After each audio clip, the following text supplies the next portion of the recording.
So hey besties, let's go make some Rasta pasta. So first thing we're going to do is start working on our veggies, and we're going to start off with some orange bell pepper, yellow bell pepper, and red bell peppers. Now I'm going to tell y'all, Rasta pasta was not on my to-do list today, but somehow I got stuck making some. So let me tell you what happened. That man was at work and they're having a potluck today for work. So one of his co-workers challenged him to a cook-off. So he called me yesterday. He was like, my coworker said I could make a better Rasta pasta than you. You think I should accept the challenge? And of course, you know me, especially when it comes to food. I'm like, it ain't a challenge we ever going back down for. Tell him, bring it on. So we went on ahead, got up this morning, got the ingredients together. Now, when I went with him to get the ingredients, I didn't think that I was going to be the one making the pasta with him. I thought that I was going to go ahead and drink my coffee and lay down. No, that man had work for me to do. Hey, okay? So let's get right into how we got it done. Went on ahead and he got some chicken thighs. He cleaned it off real good, took the bone out, got as much fat off as possible, and then I'm going to go ahead and season it down real good. And this is something that I would have liked to have been able to do the night before, but because he called me the day before the event, we didn't have time to get it done. So we just going to get it done this morning. Went on ahead, seasoned it down real good, because you want to add a lot of flavor in there, because we do not have time to marinate this chicken.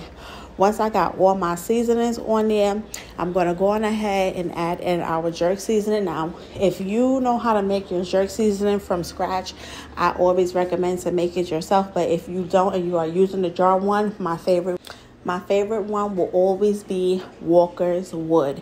That is the best jar jerk sauce you will ever get. So I'm going to go ahead and add in that jerk sauce, and then we're going to go ahead and give it a good mix, and then we're going to put it in the fridge for about 10 to 15 minutes, let it get a quick marinade, and then we're going to go ahead and cook it. Now, while we're marinating our chicken, we are going to go ahead and start working on our pasta, and we're going to work on some other veggies as well.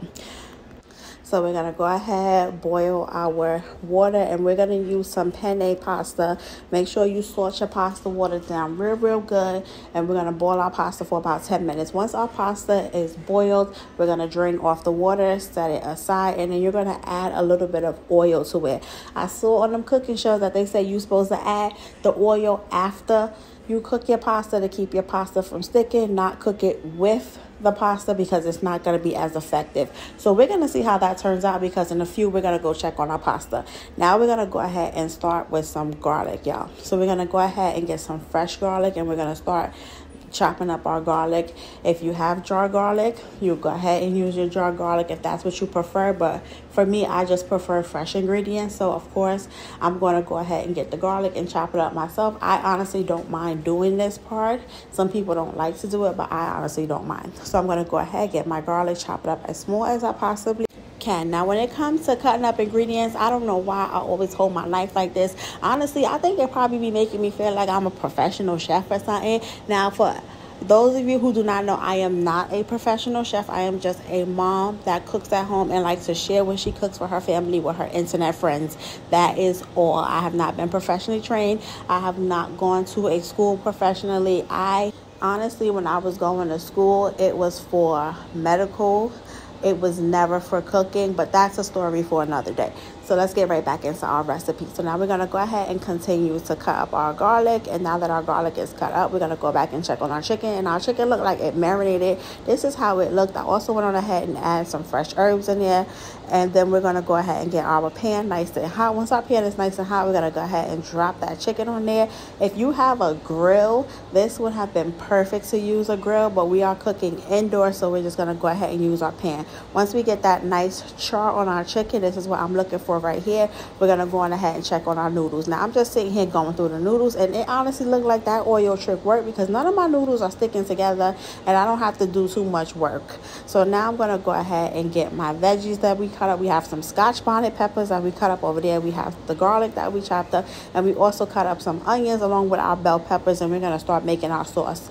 We started in with some heavy cream, added in our garlic, our peppers, our veggies, added in some cheese, and then we're going to add in our jerk sauce, and you're going to give it a good mix until you get the consistency that you're looking for and the flavor profile that you're looking for. Now, while that man was over there working on that jerk sauce, because I wasn't in this kitchen by myself, I went over there and started slicing up the chicken and putting the chicken inside of the pan with the noodles. Once I got all that chicken inside the pan with the noodles, he came on over there and poured that sauce on top of there. When he poured that sauce on top of there, that's what started to bring everything together. You cannot have Rasta pasta without the sauce, y'all. So he got that sauce right on top of that chicken and them noodles. And when I tell you my house was smelling so good, I already knew this was going to be a 10 out of 10. But of course, because I cooked it. So after that, he went on ahead and started mixing all those ingredients together, making sure everything was fully incorporated, all the flavors was there, everything was spread out. And as you're cooking, you always want to taste. If it needs more, don't ever be afraid to add more. You can always add more. You cannot take away. So always keep that in mind when you're cooking. Start off small, add more if needed. Now, our Rasta pasta was looking absolutely amazing. Went on ahead, put some parsley and some cheese on top because that's what that man wanted to do. And it was time to put the foil on there, send him the work. And this is a 10 out of 10. You can pair it with any side orders that you like, or you could just have it by yourself. Now, don't forget, if you love these videos, subscribe, give me a like, put a comment in the comment section, or share this video out for me. Bye, guys.